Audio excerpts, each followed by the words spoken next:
בואו נדבר קצת על חסימות רגשיות. חסימות רגשיות זה נושא מאוד חשוב, הוא משפיע על החיים שלנו, על הזוגיות, על איך שכיף לנו לקום בבוקר, לאהוב את העולם, את העבודה, את מה שאנחנו עושים, את הזוגיות, את הילדים. אבל לפני כן, לפני שפותרים ומשחררים חסמים רגשיים, צריכים להבין מה הם חסמים רגשיים, ויש כמה סוגים בולטים של חסמים רגשיים בנפש. אנחנו נרצה להתייחס היום לאחד מהם, אבל קודם כל בואו נפרוס את סוגי החסמים הרגשיים. סוג ראשון, יש חסם רגשי שהוא נובע מרגש מסוים שהפך להיות דומיננטי אצלי בנפש. הרגש הזה השתלט לי על הנפש, והוא זה שמונע מרגשות אחרים לבוא לידי ביטוי. זאת אומרת, רגש אחד דומיננטי הופך להיות החסם המרכזי. הוא שולט בי כרגע, והוא לא נותן לרגשות אחרים לבוא לידי ביטוי. עכשיו, איך אנחנו נזהה את החסם הזה בהתנהגות שלנו? ניקח לדוגמה מישהו שעכשיו מאוד מוטרד מטרדות הפרנסה, כן? או שהוא שקוע בתוך עסק חדש. עכשיו הוא כל כולו בתוך העסק, כל כולו בתוך הטרדות, כן? הוא חוזר הביתה בערב, הוא בטרדות. הוא קם בבוקר, הוא בטרדות. אתה יושב איתו לשולחן והוא בטרדות. אשתו אומרת לו, תשמע, אי אפשר ככה, אתה לא מרגיש את הילדים, אתה לא מרגיש אותי. אנחנו לא חווים ביחד יום נישואים, ימי הולדת, אנחנו לא חווים חגים, אנחנו לא חווים התרגשות. כל כולך בתוך העסק שלך, בתוך הטרדות שלך, בתוך מה שאתה נמצא, כן? הרגש האחד הזה, הטרדה, הוא חסם שמונע מרגשות אחרים להופיע, כן? זה בעייתי, למה? כי אין לך חיים מלאים. חיים מלאים שיש בהם, נאמר, מניפה של צבעים, מניפה של רגשות, כן? ואז אתה לא יכול לעורר רגשות שונים במצבים שונים. יש לך רגש אחד שהוא דומיננטי, שהוא משתלט, הוא חזק, וזו חסימה מסוג אחד, והיא חסימה בעייתית. אוקיי? ויש חסימה אחרת, סוג שני, כן? בחסימה הזו, זה לא שרגש אחד משתלט עליי, כן? חסימה הרגשית השנייה כאן היא שאני לא יכול בעצם לבטא את הרגשות שלי. זאת אומרת, יש בי איזה רגש מסוים, כן? אבל אני לא יכול לבטא אותו, לא בדיבור, לא במעשה, בקושי במחשבות. אני מרגיש, אבל בקושי. אני לא יכול להגיד אני אוהב, לא יכול. הרגש הזה כאילו חזק מדי בתוכי, זה נראה כאילו אני לא מרגיש. וכשהרגשות חזקים מדי והם לא באים לידי ביטוי חיצוני, הם כאילו חסרי מיקוד, חסרי יכולת להתבטא נכון. זה מה שנקרא חוסר בכוח הצמצום. הם לא עושים את מה שהם צריכים לעשות. הם לא מקשרים אותי עם הזולת. הם לא יוצרים את ההתקשרות, כן? אבא למשל לא יכול להרגיש שהוא אוהב את הילדים שלו. הוא באמת אוהב אותם, אבל יש לו חסימה רגשית. הוא לא יכול להגיד, אני אוהב אתכם. הוא פשוט לא יכול. הוא לא יכול לבטא את זה, לפעמים גם לא במעשים. לפעמים החסימה הרגשית היא כזו שאתה לא יכול לבטא את הרגש הספציפי הזה. לפעמים אפילו במחשבות קשה לו לחשוב על הדברים המסוימים האלה. זאת אומרת, החסימה הרגשית כאן היא בביטוי של הרגשות שכבר פועמים בו, כן? אז היו לנו עד עכשיו שני סוגים של חסמים רגשיים. אחד, אמרנו רגש אחד שהוא דומיננטי, משתלט, ולא נותן מקום לרגשות אחרים, כן? שתיים, אמרנו, הרגשות קיימים, אולי אפילו חזקים מדי, אבל הם לא מצליחים לצאת החוצה, הם לא מתבטאים. אני אוהב מדי ואני לא יכול להגיד את זה. קשה לי עכשיו לצמצם ולהביא לידי ביטוי את הרגשות שלי כלפי חוץ. יש לי איזו אטימות רגשית מסוימת, אוקיי? עכשיו יש חסמים נוספים, כן? סוג שלישי, חסם נוסף הוא שאני לא רוצה להרגיש. כשמישהו לא אוהב, אמרנו את זה כבר כמה פעמים בכמה סרטונים, ובכלל, זה הזמן גם להגיד, אם אתם מתחברים לסרטונים בערוץ התחדשות ביוטיוב שהולך וגדל בהדרגה בשלושת החודשים האחרונים, כן, אז תצטרפו, תירשמו, תשתפו, זה תלוי בכם, הפידבקים שלכם מניעים אותנו לפעולה ומעשירים את הערוץ, אוקיי? אז החסם השלישי הוא שאני לא רוצה להרגיש. מה זאת אומרת? כשמישהו לא אוהב, הרבה פעמים הוא פשוט לא רוצה לאהוב. הוא לא דוחף את עצמו ממש להרגיש את רגש האהבה, הוא רוצה משהו אחר. הוא רוצה לאהוב משהו אחר. הוא רוצה להתרחק, כן? הבעיה כאן היא לא רגשית במקורה, כן? אין פה באמת חסם רגשי, יש פה חסם ברצון. אתה לא באמת רוצה משהו מסוים, ואז אתה אומר לעצמך, אני לא אוהב. אתה אומר לעצמך, אני מרגיש ככה וככה, כן? אבל בעצם אתה פשוט לא רוצה את הדבר הזה. וזה בא לידי ביטוי במגוון של רגשות, שלכאורה הייתי צריך להרגיש, ואני לא מרגיש אותם, בגלל שאין לי רצון להרגיש אותם. יש לי רצון למשהו אחר. הרצון הוא הבעיה כאן. עד שאני לא אחדד את הרצון, ואני מחזיר אתכם לוידאו שעשינו על כוח הרצון, ומה המשמעות שלו, מה משמעותו באמת, אוקיי? עד שאני לא אחדד את הרצון, עד שאני לא אבהיר לעצמי מה אני באמת רוצה, ומה אני לא רוצה, הרגשות לא יתעוררו. אין להם חץ שמכוון אותם, אוקיי? זה סוג של חסם שלישי, אוקיי? אבל הוא לא באמת חסם רגשי במהותו, אוקיי? זאת אומרת, התוצאה היא בעיה רגשית, התוצאה היא חסימה רגשית, אבל הבעיה הפנימית היא ברצון. סוג רביעי, החסם הרביעי שלנו, שאני לא באמת מתבונן בדברים. זאת אומרת, כשאני לא מתבונן, לא מתעוררים ברגשות, כן? אני לא פותח אפיקים רגשיים. אני לא מתקשר לשום דבר. אני שטחי, אדם שטחי, יש לו רגשות שטחיים. ככל שאדם יותר מעמיק, הרגשות שלו יותר עמוקים, יותר נרגשים, אתה לא מתבונן עכשיו בזוגיות, אתה לא מתבונן בערך של הדברים בחיים שלך. כן, אתה לא מתבונן באירועים השונים, אתה לא מתבונן בזמן החולף. מגיע חג, אתה לא לומד אודות החג, על המשמעות הפנימית שלו של החג. מה הוא אומר לך? אתה לא בודק מה הוא אומר לך, מה אומר לך שום דבר בחיים. כן, כשאתה לא בודק מה הדברים אומרים לך בעומק, כשאתה לא שואל למה, מה המשמעות, מה זה אומר לי, איך זה נוגע אליי, למה אני עושה את מה שאני עושה, מה העומק של הדבר, האם יש עוד זווית ראייה, כשאתה לא עושה את הדברים האלה, גם לא יתעוררו רגשות, אוקיי? זאת אומרת, הרגשות תלויים, במיוחד הרגשות השכליים, בהתבוננות. הרגשות האלה נובעים מהשכל. זה לעומת רגשות שהם עצמיים, טבעיים. נעשה על זה סרטון נפרד מתישהו על ההבדל בין רגשות עצמיים, טבעיים, שמתעוררים בלי התבוננות, לבין רגשות שהם תוצאה של התבוננות. רגשות שהם תוצאה של התבוננות, שנקראים רגשות שכליים, זקוקים להתבוננות. הם זקוקים שאדם יחשוב, ישאל, יבדוק, יבחן.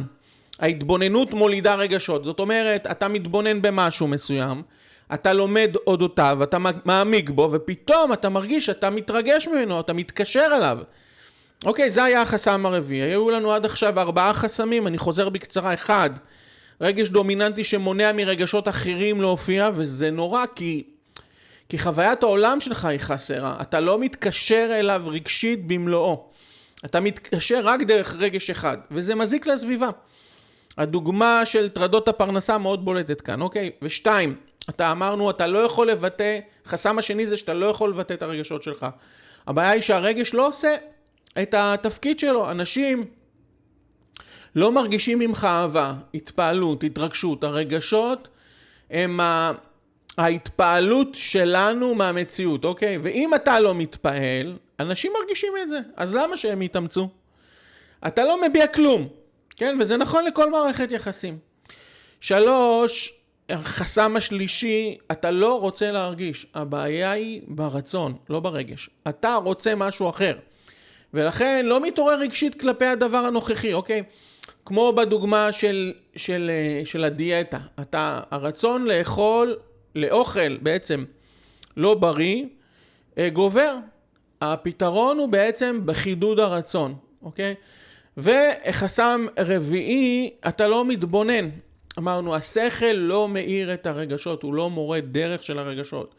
הוא לא מכווין את הרגשות. אם לא מתבוננים, אין רגשות שכליים. אבל תשימו לב, אפשר להתבונן גם בדברים שליליים, כן? שאתה אומר, יואו, איזה קטסטרופה, וכן, ולעורר כאלה חרדות. המטרה היא בעצם להתבונן נכון ולעורר רגשות טובים, שמקרבים אותנו למציאות, אוקיי? החסם החמישי שבו אנחנו נעסוק קצת יותר בעריכות, הוא בקשר בין השכל לבין הרגשות. החסם הזה הוא משמעותי, כי אחרים הם יותר חיצוניים. החסם הזה דורש עבודה פנימית מהותית. מה הוא אומר? אני מבין איך אני צריך להתנהג, אני מתבונן גם. אני יודע דברים, אני יודע איך אני צריך לנהוג ביחסים שלי עם הילדים. קראתי את כל הספרים, קראתי את כל המומחים, אני יודע מה צריך לעשות, בסדר? בשכל אני מבין, אני אפילו מתבונן ויודע מה נכון. אבל ברגע האמת אני נכשל רגשית. הרגשות או שלא מתעוררים בי, ואז אני לא חש שום התרגשות, שום התלהבות, או שהם לוקחים אותי למקומות אחרים לגמרי, הפוכים ממה שרציתי. לרגשות כמו כעס, של קורבנות, חוסר שמחה, רגשות לא רצויים, כן? זאת אומרת, התובנות שלי הגבוהות, הנכונות, לא משפיעות ברגע האמת על הלב.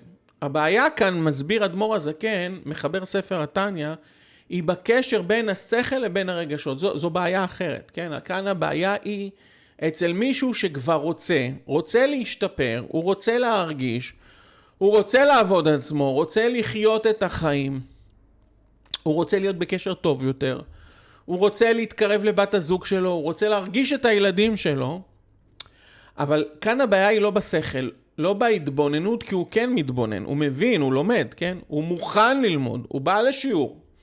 הבעיה היא לא ברצון שלו כי הוא רוצה. הבעיה המרכזית שלו היא בקשר שבין השכל לבין הרגשות. יש לו חסם. החסם הזה נקרא, ככה בצורה מטאפורית, בלשון החסידות, חסם בגרון.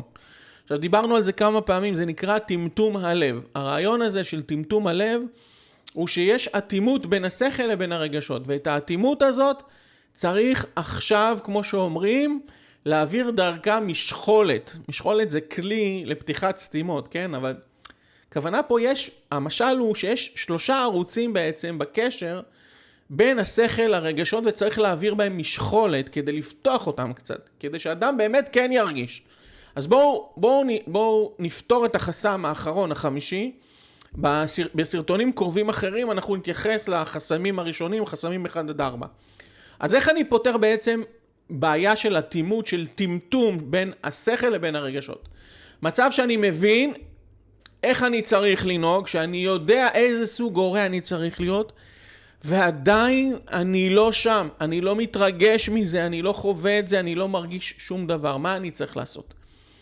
אתם יודעים, כדי לענות על זה, בואו נלך רגע למרחב חיים אחר. תסתכלו רגע על סרטי בישול. ככה אני מדי פעם מסתכל ברשתות החברתיות, על סרטי בישול, על מתכונים, על כל מיני תחרויות אוכל. תראו כמה משקיעים, כמה עובדים, כמה משבחים את המזון מכל הסוגים, כן? מכל זווית אפשרית. עכשיו, כמה מעניקים לזה תשומת לב וזמן, ואתה לאט לאט, בהתחלה, לא עניין אותך, לא עניין אותי מה שהוא מכין או אוכל, כן? זה לפעמים אפילו משהו לא כשר בכלל, כאילו, או לא סוג המזון שאתה אוהב, לא הסעודה החביבה עליך. אבל הסתכלת עוד קצת, ועוד קצת, ומה זה עשה לך? אתה פתאום לומד להעריך את הפנים השונות של החוויה הקולינרית, איך מגישים, מה אומרים מבקרי המסעדות, ואז אתה אומר לבת זוג שלך, תשמעי, אולי נלך למסעדה הזאת, כן? זה לא היה עניין שלך קודם, זה לא היה עניין שלי בכלל, אבל התעורר בך רגש. מה עשית בעצם? הייתה חסימה בין השכל, כלומר הידיעה על המסעדה, לבין הרגשות, הרצון ללכת, כן? והבקעת אותה, לאט לאט, העברת משחולת. איך? ירדת לפרטים, התבוננת יותר לעומק ולא ויתרת. אדמו"ר הזקן אומר בפרק כ"ט בספר התניא, הוא אומר ככה, לפעמים יש לאדם טמטום הלב, אטימות מהסוג החמישי שדיברנו עליו. הוא שואל איך הוא יפתח את ליבו.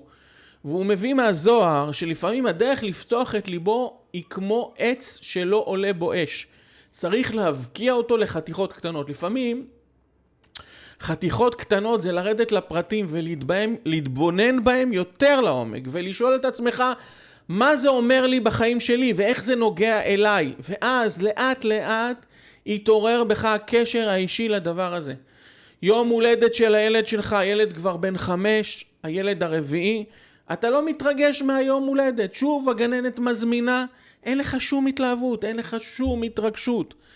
מה הדרך? לשאול את עצמך, כן, או ביום הולדת של אשתך, שזה פה כבר, אתה כבר נכנס, אתה במצב סכנה, שאתה לא מתרגש. אתה לא מתרגש, כן? לא. אז מה הדרך? לא לחשוב, נו, בוא נגמור עם המסעדה ועם הסיפור הזה ויאללה, נתקדם הלאה. לא, שאל את עצמך מה המשמעות של היום הולדת, מה המשמעות שהילד או בת הזוג באו לעולם, מה הערך של זה, מה זה עושה לך בחיים שלך, מה המשמעות של לידה בכלל, מה המשמעות של אדם. יש לו יום הולדת שהוא כמו ראש השנה הפרטי שלו לשנה הקרובה, לצמיחה רוחנית. מה זה אומר לך בחיים שלך? מה זה אומר לך בהמשך הדרך שלך? מה השנה הזאת אומרת לך? אתה מתבונן קצת, יורד לפרטים ולא מפחד בעצם לשבור במרכאות, כן? את גזע העץ הגדול לחתיכות קטנות. איך? לסדוק אותו. לעסוק בפרטים הקטנים ולגרום לעצמך לחשוב איך אני לא מתרגש. בוא נראה מה אני צריך לעשות עכשיו כדי כן להתרגש. אל תוותר לעצמך. כן, כמו במזון, כשלא בא לי לאכול, אבל אני רואה איך כל כך משבחים את הסטייק, אז בסוף בא לי על הסטייק הזה, בדיוק באותה הדרך, כן? באותו אופן, דוגמה אחרת, בעולם הספורט, במרחב אחר של עולם הספורט, לא בא לי עכשיו לעשות ספורט, כן? לא, אבל אני רואה אנשים שכן נכנסים לזה, כולם בתוך זה, אז גם אני בסוף נכנס לזה, כן? קונה אופניים, אופני ספורט, לא יודע מה, נרשם לחדר כושר. בעולם הרגשי אל תוותר לעצמך, אל תגיד טוב, אני אטום וזהו. טוב, הבנתי, אבל זה, ככה זה, כן? פעם אחת תיחשל, כן? פעם אחת אתה תיחשל, אל תוותר לעצמך. פעם שנייה תיחשל, אל תוותר לעצמך, אוקיי? פעם שלישית זה יעבוד. זה יחלחל, למה? כי יש חסימה, והחסימה הזאת היא לא שלא הבנתי, לא שלא התבוננתי, הבנתי משהו מסוים, הבנתי למה הוא טוב, אבל לא הבנתי למה הוא טוב לי. זה הנקודה, הבנתי למה צריך להתרגש ביום ההולדת שלי, אבל לא הבנתי למה אני צריך להתרגש עכשיו, כשיש לי כל כך הרבה דברים אחרים. והמטרה היא פה, אצלי בלב, כן, פה לשבור את האטימות הזאת, על ידי זה שאתה בעצם אמרנו, בדרך מטאפורית, כאילו מעביר משחולת, סוג של משחולת בין השכל לבין הרגשות, כן? ואיך אתה מעביר משחולת? אתה חופר יותר, שובר את התובנות הגדולות שלכאורה אתה חושב שאתה מבין, לחתיכות קטנות, כדי שיעלה בהם האש, כן? אש ההתלהבות. יעלה בהם האש, ואז האש שורפת את העץ, כן? כי גזע עץ, בול עץ, לא יכול להישרף, אם כן תשבור אותו לחתיכות, כן? ואז האש תתפס בו, ואז אתה יורד לעוד פרט ועוד פרט, ושואל את עצמך מה זה אומר לי. זה סוג של עבודה עם עצמך, אוקיי? פתאום אתה רואה את עצמך, וואו, אני רוצה לבוא ליום הולדת של אשתי, איזה התרגשות. אנחנו כבר 15 שנה ביחד, 5 שנים עם הילד הזה, זה לא סתם, זה לא סתם, ואז החיים נהיים לא סתם. עבודה על חסימות רגשיות, הערך שלה שהיא מכניסה את הטעם בחיים, כן? היא דוחה את התפלות, היא דוחה את חוסר הטעם, היא דוחה את הסתמיות, את הריקנות בחיים. היא דוחה את הריקנות, כן? הרגשות הם הטעם של החיים, בלעדיהם אין טעם. לכן זו עבודה כל כך חשובה. כן, תירשמו לערוץ כדי שתקבלו את הסרטונים הבאים כן, לערוץ היוטיוב, לערוץ ההתחדשות ביוטיוב, סליחה. מיד אחרי פסח אנחנו נעלה עם סדרת שיעורים פרונטלית בזום, לא אפשר להגיד סדרת שיעורים בזום, כן? ויש עוד מגוון פרויקטים בערוץ התחדשות שאני עובד עליהם, אז כל הפרטים על ערוץ התחדשות בלינקים למטה. תודה ולהשתמע בווידאו הבא, המשך שבוע טוב ומבורך. להתראות.